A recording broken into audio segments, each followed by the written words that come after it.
16 जुलाई 2012 कसेड़ी घाट। चार दोस्त अंकित, साहिल, राजीव और अमित सब हॉलिडे एंजॉय करने के बाद रात में वापस घर लौट रहे थे। अमित: अरे यार, कब ये रास्ता ख़त्म होगा। 2 घंटे से इसी रास्ते पर भटक रहे हैं, बैठे बैठे कमर में मोच आ चुकी है। राजीव: हाँ यार साहिल, तुझे इस रास्ते के बारे में पता भी है या ऐसे ही गाड़ी को भगाए जा रहा है। साहिल: पता नहीं यार, दिन में तो ये रास्ता जल्दी कट जाता है, ना जाने इस वक्त ऐसा क्या हो रहा है। और वैसे भी मैं रात में कभी इस रास्ते से सफ़र नहीं किया। दिन में 2 से 3 बार यहाँ से गुजरा हूँ। रात का एक्सपीरियंस तो मुझे भी नहीं है। वो आपस में बात ही कर रहे थे कि तभी उन्हें पीछे से एक ट्रक की तेज़ हॉर्न सुनाई देती है। वह गाड़ी लगातार इनकी गाड़ी को ओवरटेक करने की। अमित: कैसा ड्राइवर है, पीकर गाड़ी चला रहा है क्या।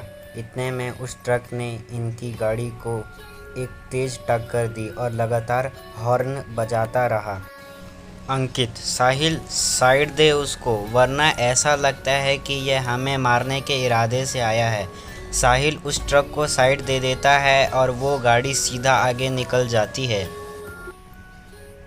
साहिल: तुम लोगों ने उस गाड़ी को देखा, ऐसा लग रहा था जैसे कि खंडर से निकाला हो। ऐसा लगता है 200 साल पुरानी ट्रक है। वो लोग इस इंसिडेंट से घबरा गए थे। तकरीबन 10 मिनट बाद गाड़ी एक पुराने कब्रिस्तान से गुजरती है। उस हाईवे पर एक कब्रिस्तान भी पड़ता था। गाड़ी जैसे ही उस कब्रिस्तान से गुजरती है, उन्हें कब्र के पास वही पुराना ट्रक दिखती है जो थोड़ी देर पहले उनकी जान की दुश्मन बनी थी। राजीव: साहिल, गाड़ी रोक, वो देख।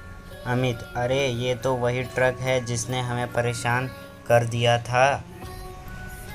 साहिल: मुझे लगता है कि हमें एक बार जाकर देखना चाहिए कि बात क्या है। अमित: तू पागल हो गया है क्या, आधी रात इस तरह कब्रिस्तान में जाने की बात कर रहा है। अरे मरना है क्या।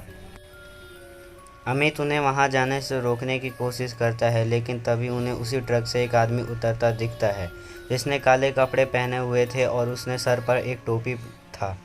वह लगभग 7 फीट लंबा और हट्टा कट्टा था। यह देखकर ना जाने क्यों सबकी उत्सुकता और बढ़ गई और अमित के अलावा सभी उस आदमी के बारे में पता लगाने के लिए उत्सुक हो गए। सभी उस आदमी के पीछे जाते हैं और अमित को भी मजबूरन उन तीनों के साथ जाना पड़ता है। चारों जब उस ट्रक के दीवार के पास पहुंचते हैं तो उनका दिल बैठ गया। उन्होंने जो देखा उसे देखने के बाद उनके रोंगटे खड़े हो गए। उन्होंने देखा कि एक ट्रक ड्राइवर कब्र खोदकर लाशों को निकाला और उसे बेरहमी से खाया जा रहा था। वह जिस्म के हर एक अंग को निकालकर गंदी तरह से खाया जा रहा था। अंकित: भाई ये कौन सा राक्षस है, निकलो यहाँ से जल्दी से। हड़बड़ाहट में सब वहाँ से एक साथ भागे, लेकिन अमित इतना डरा था कि वह हिल भी नहीं पाया। कदमों की आवाज़ सुनकर उस शैतान को पता चल गया कि कोई उस पर नज़र रख रहा है। वह जैसे ही पीछे पलटा, उसे वह 3 लड़के भागते हुए और एक वहाँ खड़ा दिखा। वह शैतान अमित के करीब पहुंचा और उस शैतान ने सीधा अमित के गले पर वार किया और एक ही वार में अमित की दर्दनाक चीख निकली और इसके साथ ही अमित की वहीं मौत हो गई। यहाँ तीनों तेज़ी से गाड़ी की तरफ भागने लगे और गाड़ी के पास पहुँचे और गाड़ी में बैठ गए। वह शैतान अब तक उनके पीछे नहीं भागा था, बल्कि दूर से ही खड़ा उन्हें घूर रहा था। साहिल गाड़ी स्टार्ट करने की पूरी कोशिश कर रहा था, लेकिन उसकी कार स्टार्ट ही नहीं हो रही थी। तभी वह दूर खड़ा शैतान धीरे धीरे उनके तरफ बढ़ता है और वह लगभग गाड़ी के नज़दीक पहुंच गया था। तभी गाड़ी स्टार्ट हो गई और तेज़ी से साहिल गाड़ी को आगे बढ़ाने लगा।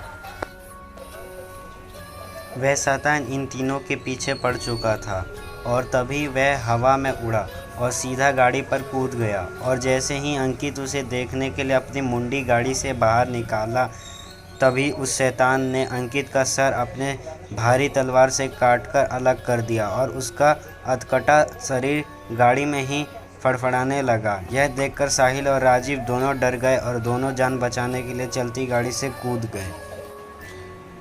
वे दोनों घास के मैदान में गिरे जिससे उन्हें कम चोट आई। वे दोनों सांस दबाए घास में लेटे रहे, लेकिन उनके डर को उस शैतान ने महसूस कर लिया और फिर शैतान को राजीव एक कोने में दिखा। तभी वो शैतान अपने लंबे नाखून और धारदार तलवार से राजीव पर वार किया, जिससे उसकी दर्दनाक चीख निकली और उसकी मौत हो गई।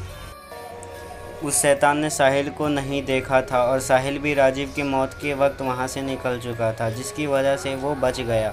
उस रात कसीड़ी घाट हाईवे पर जो भयानक हादसा उनके साथ घटा, उससे सभी को यह सीख लेनी चाहिए कि अंधेरी रातों में भूतिया रास्ते से गुजरने का अंजाम कितना खौफनाक हो सकता है। कहते हैं कि उस भूतिया सड़क के कहानी में कोई शैतान है जो हर रात 12 से 3 के बीच अपने पुराने खतरनाक ट्रक से अपने शिकार का पीछा करता है और उसे मारकर कब्रिस्तान में दफन कर देता है और अगली रात उसे कब्र से निकालकर उसके जिस्म के टुकड़े को खाता है, जिससे वो अमर रह सके।